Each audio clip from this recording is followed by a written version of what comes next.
네, 오늘 읽으신 말씀을 가지고 우리에게 주어진 증인된 사명이라는 제목으로 말씀을 나누고자 합니다. 한 변호사가요, 살인사건의 변호를 맡았습니다. 마침 이 살인을 목격한 사람이 있어 찾아갑니다. 이 목격자가 학생이어서 이제 많은 준비들을 하고 학교 앞에서 기다립니다. 이제 그에게 말을 걸어서 사건에 대해서 물어도 되냐라고 하자 이 학생이 거절합니다. 이렇게 얘기해요. 이 영화예요. 네, 증인이라는 영화인데 아직 저도 자세히 보지는 못했는데 이 영화를 이 살인을 목격한 학생이 여학생인데 자폐아예요. 그러니까 변호사가 물어보러 왔는데 거절합니다 이렇게도 하고 그러는 거예요. 근데 이 학생을 증언대에 세우기만 하면 이 사건에 확실히 이길 수 있을 것 같은 거예요. 이 사건은 자살로 마무리되어지려고 하는 겁니다. 그런데 의뢰인 측에서 자살이 아니라 타살일 것이다 라고 하는 정황을 가지고 온 거예요. 저 학생이 이렇게 신고를 한 거죠. 근데 자살인지 타살인지를 확실히 알아야 되는데 저 학생의 증언이 너무 중요한 거예요. 그런데 자폐아는요, 원래 그 정신병력을 가지고 있는 친구들은 증언의 일관성이 없어서요, 보통은 증언으로 받아주지 않습니다. 그래서 저 아이가 증언대에 서워지는 것도 중요하지만 일관성을 가지고 상대방과 대화할 수 있는 그리고 그 당황스러운 순간에서도 자기 자신을 침착하게 유지할 수 있는 게 굉장히 관건이에요. 그런데 관계가 형성되지 않으면 이 아이를 증언대에 세워도 의미가 없는 거예요. 증언을 제대로 못할 테니까요. 그래서 저 원래 실력이 굉장히 출중한 변호사이지만 사회 약자들을 위해서 일하다가 가정 형편이 너무 안 좋아서 이 국선 큰 변호사의 로펌에 들어갑니다. 그러기에 이제 사회 사업을 하기 위해서 국선 변호를 맡아준 거예요. 돈이 없으니까. 그리고 나서 저 아이의 마음을 얻어가는 그런 내용을 그린 법정 드라마이지만 사실은 그런 휴먼 드라마인 것 같아요. 결국은요, 저 학생이 법정에 서게 되고 그리고 자신의 본 것을 증언함으로 증인의 역할을 감당합니다. 이 불안정한 학생의 증언으로 살인의 전모가 드러나고 살인자의 배후가 밝혀져요.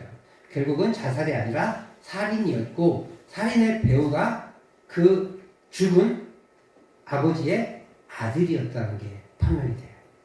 저도 영화를 잘 봐서 내용을 잘 몰라요. 그 결론만 봤어요. 이 영화가 전하고자 하는 메시지는 아까 얘기했던 것처럼 이런 과정이에요. 휴머니티 과정이지만 이 증인의 중요성을 볼 수가 있어요. 그냥 사건이 마무리되어질 상황이었는데 저 증인이 증언대에 서게 되고 그리고 심지어 사건의 전모까지 밝혀지는 상황이 만들어진 것이죠. 오늘 성경은요, 성령 세례 받은 제자들을 증인이라고 얘기하고 있어요. 그러니까 이 증인이라는 단어가 우리 앞에 이 영화를 통해서 이제 느꼈던 것처럼 그냥 봤어, 목격자야, 낭도 수준이 아니라는 걸 우리가 알 수 있겠죠. 법적인 용어를 사용한 거예요. 그래서 이 증인이라는 무게가 상당히 무겁습니다. 이 성령 세례를 통해 해야 할 역할이 바로 증인이라는 거예요. 몇 날이 지나면 너희가 성령으로 세례를 받을 것인데 성령으로 세례를 받으면 권능을 받게 되고 그 권능을 주시는 목적이 부와 명예를 누리는 것이 아니라 그리스도의 증인 되는 것이다 라고 얘기하는 거예요. 라는 거예요. 그러면 잘 알고 있죠. 우리가 증인이라는 거 잘 알고 있어요. 그렇다면 증인은 어떤 역할을 해야 되고 어떤 정도의 무게감이 있는지를 말씀을 통해서 좀 살펴보려고 합니다. 자기가 본 것을 법정에서 증언하듯 성령 세례를 받은 제자들은 하나님의 사람이 되어서 하나님이 인간이 되셔서 십자가에 죽으시고 다시 살아나서 하늘나라에 올라가심으로 우리의 죄를 없애주셨다는 것을 증거해야 한다는 거예요. 다시요. 성령 세례를 받은 제자들은 하나님이 인간이 되신 거예요. 예수님은 성자 하나님이시잖아요. 하나님이 인간이 되셔서 십자가에 죽으시고 다시 살아나셔서 죄가 없기 때문에 다시 살아나실 수 있으시라고 제가 지난번에 말씀드렸어요. 하나님의 아들이기 때문에 다시 살아나신 게 아니에요. 철저하게 인간이셨고 죄가 없으시기에 다시 살아나실 수 있으셨다는 거예요. 그래야 우리의 죄가 연관될 수 있는 거예요. 우리 죄 용서가 되는 거예요. 하나님의 아들로 다시 살아났다라고 하면 우리의 죄와는 상관이 없는 거예요. 그래서 죄 없으신 상태에 죽으셨기 때문에 죄가 죽음으로 주장할 수 없기에 예수님의 몸을 죽음으로 주장할 수 없기에 죽음을 이기신 거라는 거예요. 그래서 부활을 하실 수밖에 없어요. 그리고 하늘에 올라가셨기 때문에 우리의 죄를 용서하실 수 있는 그런 주님이 되신 것이죠. 그것을 증거해야 한다는 거예요. 그러나 그것은 아직 완전하신 상황은 아니에요. 언제 가능하느냐? 우리가 예수 그리스도의 증인된 삶을 살아갈 수 있는 조건이 무엇이냐? 바로 성령님이 오셔야 한다는 거예요. 그러면 구약시대에 성령이 없었습니까? 그렇지 않아요. 있으셨어요. 창세기 때부터 있잖아요.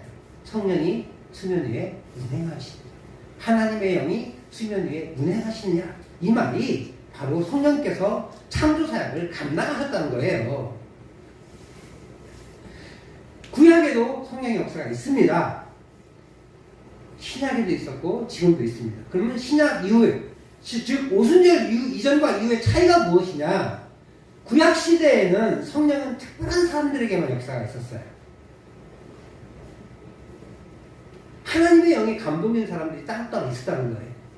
그런데 오순절 이후에는 모든 사람이 성령의 감동이 되어야 하고 성령의 감동된 사람들이 교회를 형성하는 거예요.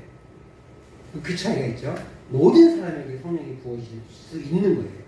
구약 시대는 특별한 사람들에게만, 그것도 일시적으로 부어지지만 신약 시대는 모든 그리스도인들에게 부어진다는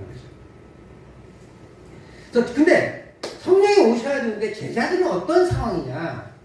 우리가 사도행전 1장 6절 오늘 본문 말씀 한번 읽어보겠습니다. 시작. 그러므로 그들이 모였을 때 예수께서 여쭈어 이르되 주께서 이스라엘 나라를 회복하심이 이때니까 하니. 혹시 여기에서 좀 이상한 점을 발견하신 분 계세요? 고개만 끄덕거리면서 눈만 깜빡하고 계시네. 있어요. 제가 일부러 빨간 글씨로 친 거. 오늘 읽은 성경에는 나와 있지 않아요. 그런데 원래 성경에는 그러므로라는 단어가 들어있어요. 그런데 아마도 우리말 성경을 번역하면 갑자기 그러므로 하면 뭐지? 할까봐 일부러 빼고 번역을 한 것 같아요. 근데 원래는 있어요. 그러면 그러므로라고 시작할 때는 뭐예요? 앞에 어떤 내용들의 결론이라는 거잖아요. 5절 말씀이 중요하죠. 4절 5절 말씀의 결과. 그러니까 무슨 말이에요? 4절과 5절 말씀은 아버지께서 약속하셔서 기다려라. 몇 날이 못 되면 성령으로 세례를 받으리라. 그러므로 라는 거죠. 이 사람들이 궁금한 거예요. 성령이 세례를 받는다고? 그럼 어떻게 되지? 빨리 주님께 물어봐야 되겠다. 이런 마음인 거죠. 그 마음이 느껴지세요? 성령 세례를 받으면 어떤 결과가 일어날지 물어봐야 되는데, 그래서 모이자마자 물어본 거예요. 근데 뭐라고 물어요? 주께서 이스라엘 나라를 회복하심이 이때니까. 어떤 때? 성령이 이 땅에 오실 때. 어떤 나라가 회복돼요? 이스라엘의 나라. 원래는 하나님의 나라가 회복되면 이때니까 라고 물어봐야 되죠. 그런데 있잖아요. 이 사람들은 그러므로 그들이 모였을 때 라고 얘기하면서 성령님이 오시면 우리나라가 회복되겠습니까? 이런 거죠. 500여 년 전, 그러니까 저 때로부터 500여 년 전, 그죠?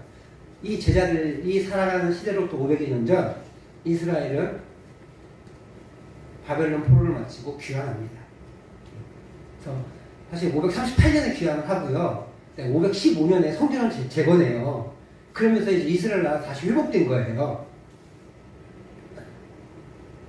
그리고 나서 하나님의 나라가 완벽하게 왕국이 회복될 줄 알았어요.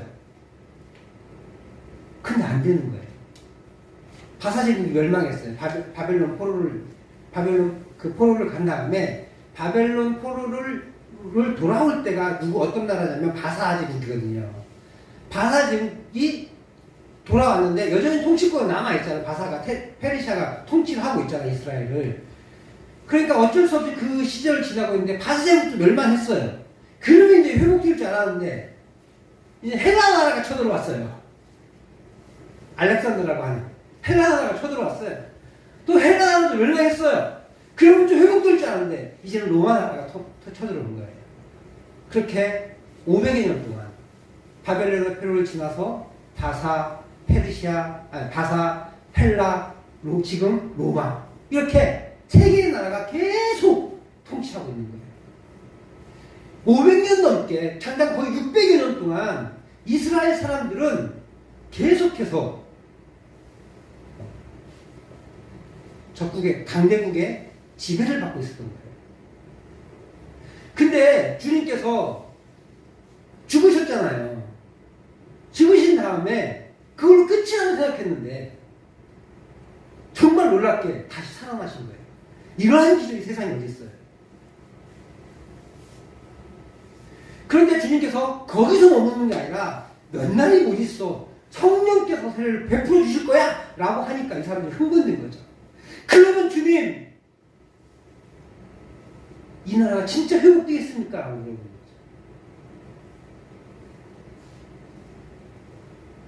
이스라엘이 주권이 회복되겠습니까? 라고 물어보는 거예요. 멋지 보이지 않아요? 그렇게 제자들은요 하나님의 나라를 이스라엘 나라로 국한시켰어요. 보이지 않는 하나님의 나라를 보이는 이스라엘 나라로 국한시켰어요. 좀 나쁘게 말하면 국수주의예요. 국수주의. 자기 나라밖에 모르는. 이스라엘이 국수주의가 정말 강하잖아요. 제자들은 그렇게 여전히 하나님의 뜻인 하나님의 나라가 이 땅에 임하는 것을 알지 못했어요. 예수님은 3년간 따라다니고 예수님이 이미 바리새인과 서기관들 앞에서 하나님의 나라가 방금 너희에게 임했다라고 얘기한 그 말씀을 기억하고 있음에도 불구하고 하나님의 나라는 세상의 나라와 다르다는 것을 감지하지 못하고 있는 거예요. 하나님의 나라는 지역국가인 이스라엘에 국한된 게 아니에요. 그것을 예수님의 생애 동안 지속적으로 가르쳤음에도 불구하고 여전히 그들은 그들의 국가인 이스라엘, 더 좁게도 북이스라엘을 버리고 남은 유다의 공동체가 회복되는 것만을 꿈꾸고 있었던 거예요. 그렇게 한심스러워 제자들이 사실. 그럼 우리는 좀 낫냐? 사실 우리는 그렇지 않죠. 더 재밌는 것은요, 그들이 강조하고 있는 게 뭐냐면 이때. 우리말 번역은 주께서 이스라엘 나라를 회복하시면 이때니까 라고 해서 주어, 수어 이런 걸 잘 맞추고 있어요. 우리나라는 항상 주어가 먼저 나오고 맨 마지막에 서술어잖아요. 중요한 말. 그래서 우리나라는 맨 마지막에 중요한 말이 나와요. 그래서 한국말이 어렵다고 하는 거예요. 그리고 한국말은 끝까지 들어가야 된다 그러잖아요. 그래서 그래요. 중요한 말 뒤에 가니까. 근데 영어는 중요한 말 앞에 와 있어요. 그래서 쉬워요. 사실 영어가. 우리말이 아니어서 그렇지. 우리가 어렸을 때 익숙하지 않아서 그렇지 영어가 잘하는 사람들 영어가 훨씬 더 쉽다 그래. 그런데 더 중요한 건 아예 이때니까 이 말에는 이때니까 맨 앞에 있어요. 이때니까 주님께서 이스라엘을 회복하시니 문장이 말이 안 되죠. 근데 강조하고 싶으니까 이때 앞으로 뺀 거예요. 그러니까 제자들이 제일 중요하게 여긴 게 뭐예요? 지금입니까? 라고 하는 거예요. 지금. 내 때. 지금이에요 주님? 이스라엘 나라를 회복하시니? 뭐 이런 거예요. 그러니까 제자들의 관심은 이스라엘 나라가 회복되는 것이고 더 중요한 것은 시간. 지금이 회복되는 거예요. 자기 때. 그 일에 관심이 많았어요. 이것은요, 제자들이 아직 하나님의 나라의 개념을 잘 이해하지 못하고 있다는 거예요. 그리고 제자들은 이를 통해 하나님 나라 백성의 개념도 역시 잘 모르고 있는 거예요. 그래서 주님이 이렇게 대답하세요. 7절 말씀. 같이 읽어보겠습니다. 7절. 시작. 이르시되 때와 시기는 아버지께서 자기의 권한에 두셨으니 너희가 알 바가 아니오. 그죠? 하나님의 예수님의 마음. 야, 신경 꺼 이거예요. 시기는 신경 꺼. 그들의 관심사에 한마디로 일축해버리는 거예요. 예수님은 언제 관심을 두지 말라고 그래요. 그 아버지 뜻이야. 나도 신경 안 써. 이런 거거든. 그래서 내 때 일어나기, 사람들은 시간이 중요하니까 그래서 내 때 일어나길 바라고 내 때 뭔가 해내려고 합니다. 정치인도 그러잖아요. 요즘은 옛날에는 그 임명직이니까 괜찮았는데 요즘은 다 선출직이잖아요. 웬만한 정치인들이. 우리 군수도 선출직이고. 그러다 보니까 어떤 일이 벌어지냐. 자기 때, 자기 임기 내에 뭔가를 만들어내야 돼요. 그래야 다음 선거 때 자기의 업적을 가지고 재선을 할 수 있거든요. 대통령도 자기 임기 내에 뭔가를 만들어내야 돼요. 그래서 우리나라가 이제 종전국가인 거 아세요? 옛날에는 휴전국이었잖아요. 근데 이제 우리나라는 종전국가예요. 문재인 대통령 때 김정은 씨하고 종전을 선언했어요. 그럼 뭐예요? 미사일 날라오는데. 오히려 더 심각해진 거 아니에요? 미사일이 날라오고 있고 국방부에서 당연히 대처할 것이다 라고 이렇게 선언하고 있고 지금 오히려 더 위기감이 고조된 거 아니에요? 종전을 선언한 다음에 그런 상황이에요. 무슨 말이에요? 분위기를 만들어내지 않고 종전만 선언한 거예요. 뭔가를 만들어내려고. 얘가 전 대통령을 무시하는 게 아니라 사실 그런 거예요. 그래서 인기는 퇴임 때 인기가 제일 높으세요. 그분이. 잘한 것 같지는 않은데 인기는 제일 높아요. 뭐가 왜 그러죠? 잘했으니까 인기가 높아야 되는 거잖아요. 근데 잘한 것 같지 않아. 국민들의 반응은. 그런데 인기는 제일 높게 퇴임하셨어요. 뭐가 문제가 있는 것 같아요.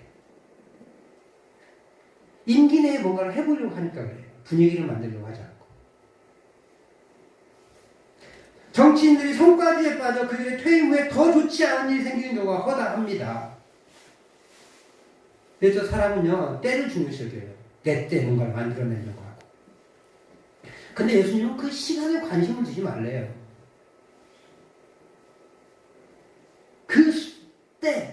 그 시간은 우리 소관이 아니기 때문에 그래요. 누구 소관이에요? 하나님 아버지의 소관이에요. 하나님의 기쁘신 것까지 통달하신 예수님께서 시기의 소관은 하나님께 있다라고 얘기하시는 거예요. 왜 하나님 예수님이 그 시기를 모르시겠어요? 아시지 않겠어요? 아셔야 되잖아요. 근데 나도 몰라 이렇게 얘기하시는 거예요. 진짜 몰라서가 아니라 나도 모를 정도로 관심을 둘 필요가 없어. 내 소관이 아니기 때문에 라고 말씀하시는 거죠. 그러니까 제자들은 더더군다나 시기와 때에는 신경 쓰지 말아요. 주님 언제 오실지. 그렇다고 포기하는 말이 아니에요. 우리는 늘 주님 곧 오실 것, 다시 오실 것이라는 자세를 가지고 살아야 됩니다. 하지만 내 때 아무리 상관없는 거예요. 시기와 때는 하나님 아버지에게 있기 때문에. 하나님이 이스라엘 나라를 회복하신 이때니까 신경 꺼. 그럼 뭘 해야 돼요? 성령이 임하시면 권능을 받고 예루살렘과 온 유대와 사마리아와 땅끝까지 이르러 내 증인.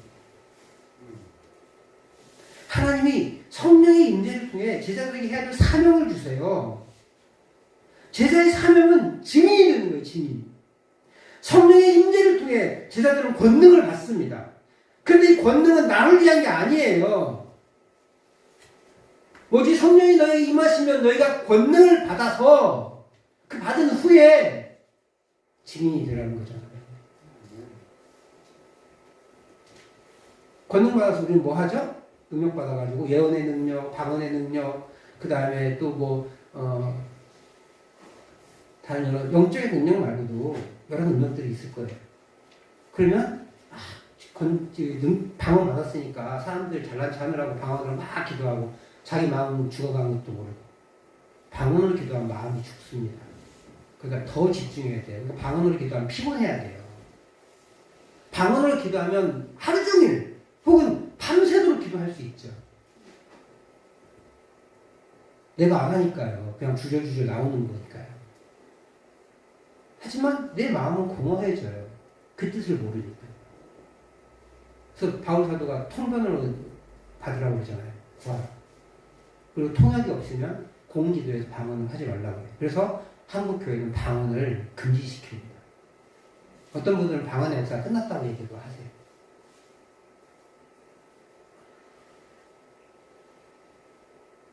예언의 은사를 받아가지고 기도해주고 치유의 은사를 받아가지고 기도해주고 낫게 해주고 그러면서 이제 저쪽에 한쪽 구석 가서 기도하러 온 사람들 순서 받아가지고 기도해주고 그러다 돈봉투 밀면 돈봉투 받아먹고 내 하루 위한 거 아니에요? 근데 권능을 받은 다음에 뭘 하래요? 증인되래잖아요. 나에게 방언의 은사를 주셨습니까? 통변의 은사를 주셨습니까? 예언의 은사를 주셨습니까? 치유의 은사를 주셨습니까? 증인된 삶을 살라고 하는 거예요. 손님, 목사님 저는 아무것도 안 받았는데요.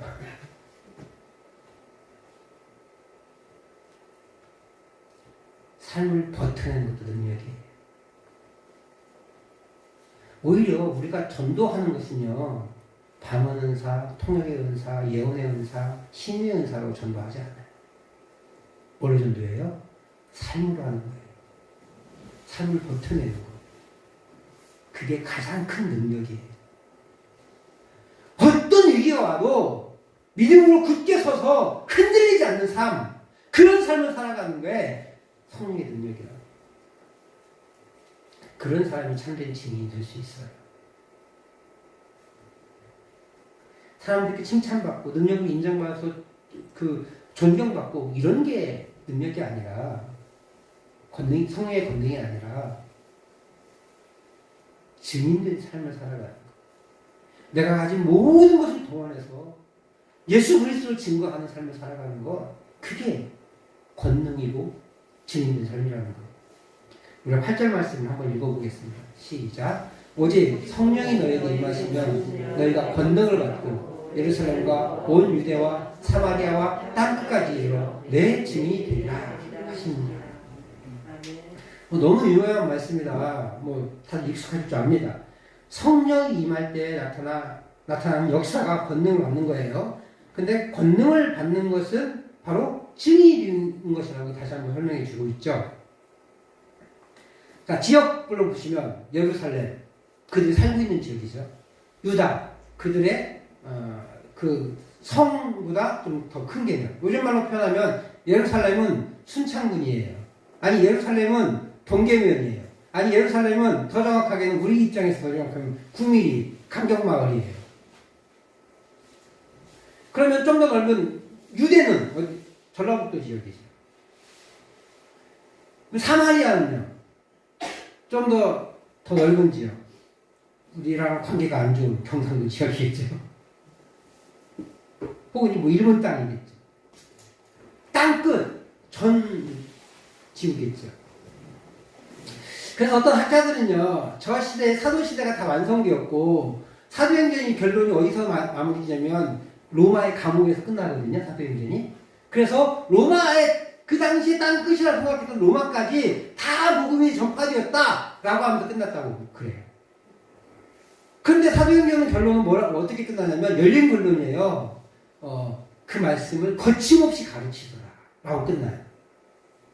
결론처럼 좀 우습지 않아요? 가르쳤더라 하고 끝나는 거예요. 그만했더라 하고 끝나는 거예요. 왜 그래요? 아직 땅끝이 완성되지 않았기 때문에. 그래서 어떤 교회는 사도행전 29장의 역사를 써가는 교회라고 하면서 액치 29 이렇게 아주 거대하게 하는 교회도 있어요.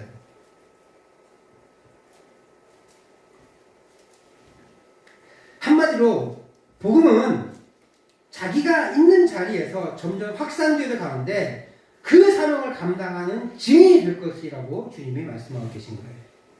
그러므로 주님이 성령의 임재를 말씀하시는 것은, 그리고 성령의 임재를 통해 받게 되는 권능은 나를 위한 것이 아니라 바로 하나님을 위한 것이고 복음의 전파를 위한 것입니다. 제자들이 성령을 받은 목적, 다시 말해 성령의 임재를 통해 권능을 받은 목적은 증인이 되기 위한 것이에요. 자신들이 보고 배웠고 누렸던 것을 증언하는 거예요. 베드로 사도는 성령을 충만히 받은 이후에 4번이나 설교를 통해서 우리는 이 일의 증인이라 라고 말합니다. 그리고 특별히 고넬료를 통해서 전도했던 사도행전 10장 39절 말씀을 같이 한번 읽어볼게요. 시작. 우리는 유대인의 땅과 예루살렘에서 그가 행하신 모든 일의 증인이라. 그를 그들이 나무에 달아 죽였으나. 고넬료가 한 설교예요. 그가 행하신 모든 일의 증인이라. 이렇게 제자들은 성령의 임재를 경험한 후에 예수님의 증인으로서의 삶을 살아갑니다. 사실 법정에서 증인은 자신이 목격한 것을 본 그대로 말해야 돼요. 그죠? 위증은 죄가 됩니다. 더 놀라운 건 이 증언을 거부해도 죄가 됩니다. 특별한 목적, 특별한 사유가 없는 한은 증언을 거부할 수 없어요. 그러면 그 증언을 정당한 사유가 없이 증언을 거부하면 500만 원 이하의 과태료, 벌금은 아니에요. 과태료가 매겨지고 또 감치될 수 있어요. 그다음에 구속은 아니에요. 감옥에 가지는 않아요. 근데 말만 틀리지 갇혀 있는 거거든요. 경찰서에 감치 혹은 구인될 수 있다고 해요. 어쨌든 감금이에요.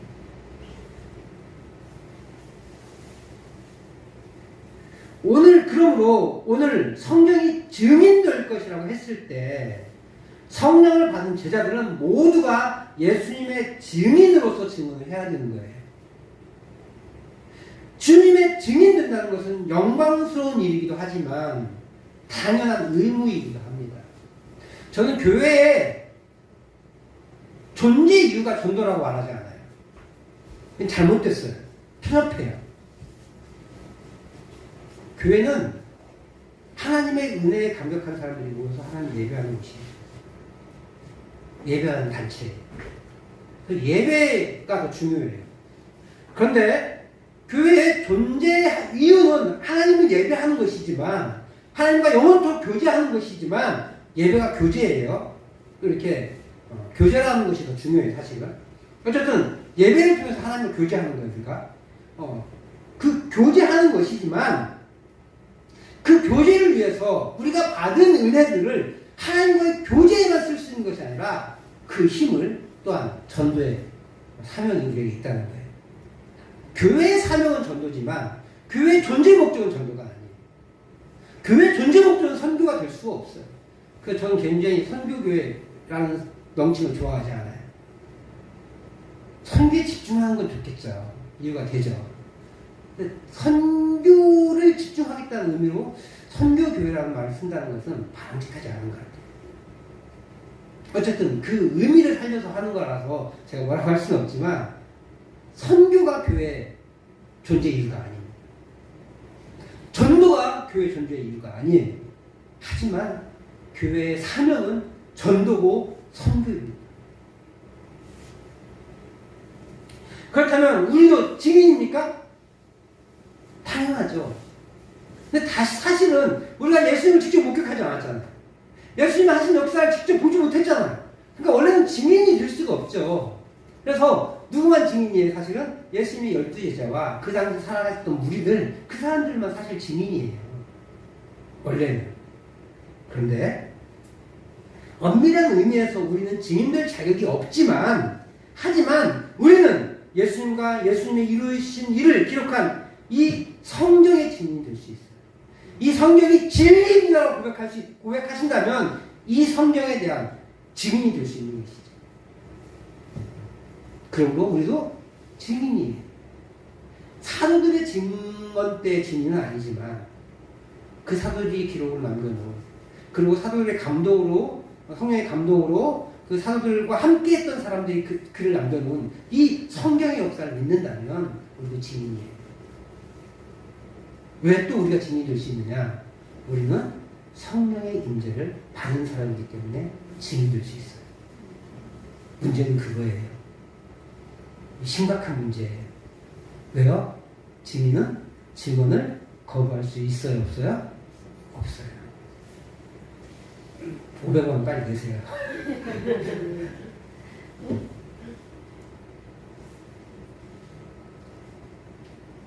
증인은 증언을 거부할 수 없어요. 우리가 증언을 거부하고 있다면 아직 성령이 오시지 않은 거예요. 아직 성령이 오시지 않았다면 그분은 죄송하지만 예수님을 그리스도로 영접하신 분이 아니세요. 예수님이 없으면 구원은 있을 수가 없어요.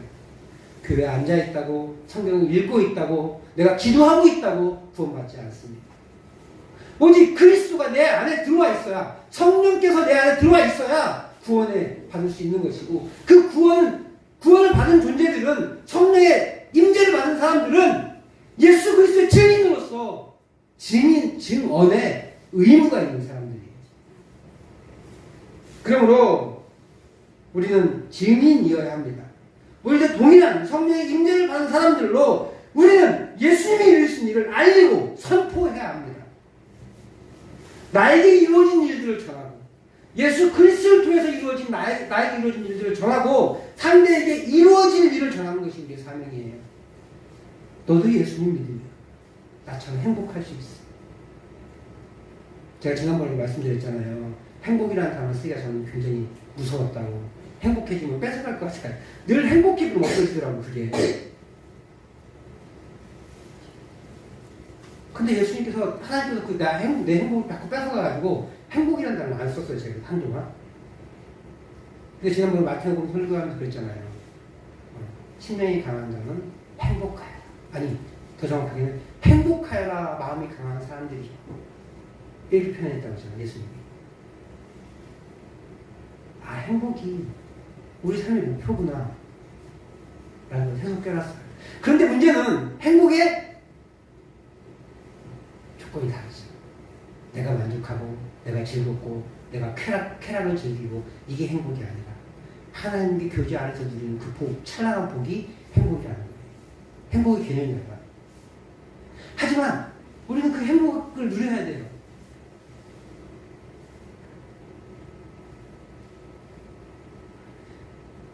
그 행복을, 내가 예수님과 누렸던 그 행복을 상대방에게 전할 것이고, 상대방도 그 행복으로 물들기를 소망한다라고 고백하면서 상대방이 예수님과의 교제를 시작할 수 있도록 비밀을 제공해 주는 거죠. 사랑하는 성도 여러분, 오늘 우리는 예수님의 마지막 명령을 대합니다. 예수님이 이 말씀하시고 이 마지막 유언을 말씀하신 하늘 올라가셨잖아요. 그 말은 무슨 말이에요? 더 이상 예수님이 이 땅에서 하실 말씀이 없다는 뜻이잖아요. 다 이루셨어요. 그리고 마지막으로 유언을 남기신 거예요. 증인 되어라. 내 증인이 되어라. 성령께서 너에게 곧 임하실 거야. 이 마지막 명령을 지키지 않으면 하나님의 백성이라고 할 수 없습니다. 예수님의 제자라고 할 수 없습니다. 우리는 예수님의 증인 되어야 합니다. 그러나 중요한 것은 성령의 임재를 경험해야 진정한 예수님의 증인이 될 수 있다는 거예요. 내가 예수님의 증인이라는 건 누구만 알아요? 아니, 더 정확하게는 하나님만 알아요. 그 나는 느낄 수 있잖아요. 그 옆에 사람들은 어떻게 할 수 있어요? 그 사람의 신앙 고백을 통해서가 아니라 그 사람의 삶을 통해서 할 수 있는 거예요. 신앙 고백은 저 김정은도 할 수 있어요. 신앙 고백이 우리를 권한 게 아니라 우리의 삶이 우리를 권한 증거예요. 신앙 고백은 하나의 단초입니다. 단초. 신앙 고백은 끝나는 것이 아니라 신앙 고백이 삶으로 연결되었을 때 그 사람이 진정으로 구원받았다고 해서 알 수 있는 거예요. 그래서 신앙은 삶으로 연결되지 않을 수 없어요. 삶으로 연결되지 않고 신앙 고백을 했다는 것은 그 신앙 고백이 가짜예요, 가짜. 가짜 고백해놓고 진짜라고 얘기하지 마세요. 위증해놓고 벌 안 받으려고 하지 마세요. 오늘 이 말씀을 하시고 주님은 하늘로 올라가십니다. 이제 주님은 떠났습니다. 그리고 며칠 후에 성령님이 오시겠고 그 성령님의 임재를 통해 증인의 삶을 살아가게 됩니다. 예수님은 당신의 지상 사역을 마치셨기에 하늘로 오르셨습니다. 뭐 승천에 대해서 뭐 몇 시간이라도 얘기할 수 있겠지만 그러다가 사도행전은 제 평생이 못 끝날 것 같으니까 오늘은 10절 11절은 설교 안 할 거예요. 예수님은 지상 사역을 마치시고 하늘로 오르셨어요. 그리고 우리에게 사명을 주셨습니다. 우리는 성령과 함께 그 사역을 감당할 수 있어야 합니다. 그렇게 제자들은 성령의 임재를 통해 제국의 수도인 로마까지 복음을 전파할 것임을 받았고 이제 그 기록이 사도행전이에요. 사도행전 1장 28장 지난번 아까 얘기했던 것처럼 열린 복음이에요. 로마에 가서 복음이 거침없이 선포되어지는 전해지는 것으로 장면은 끝을 냈습니다.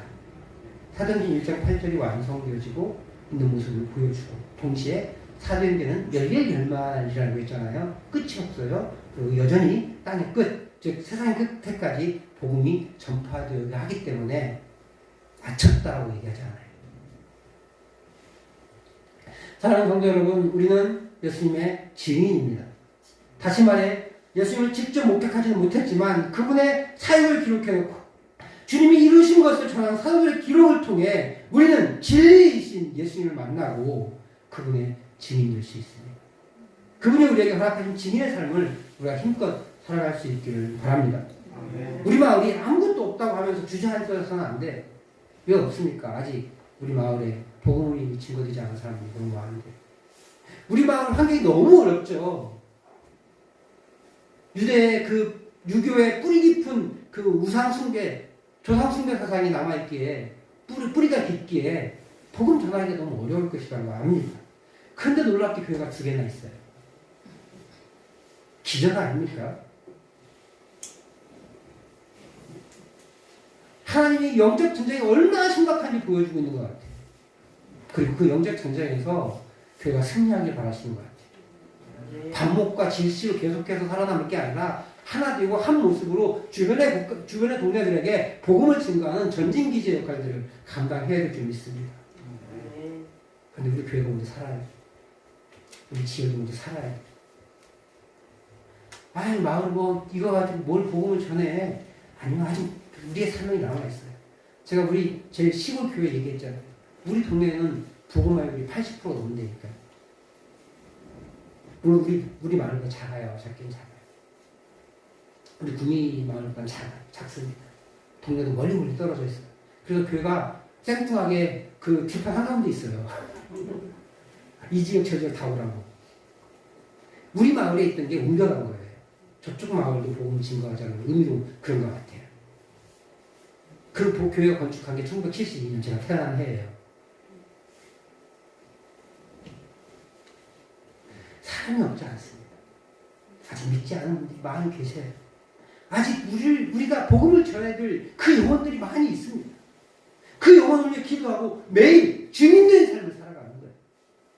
예수 믿으라고 가가고 전도할 필요 없어요. 그렇게까지 안 하셔도 돼요. 한 영혼을 위해 기도하십시오. 그리고 복음에 충실한 삶을 살아가는 거예요. 거짓말하지 않고 남을 해하지 않고 선으로 악을 갚아내고 그렇다면 한 영혼들이 감동이 일어날 거예요.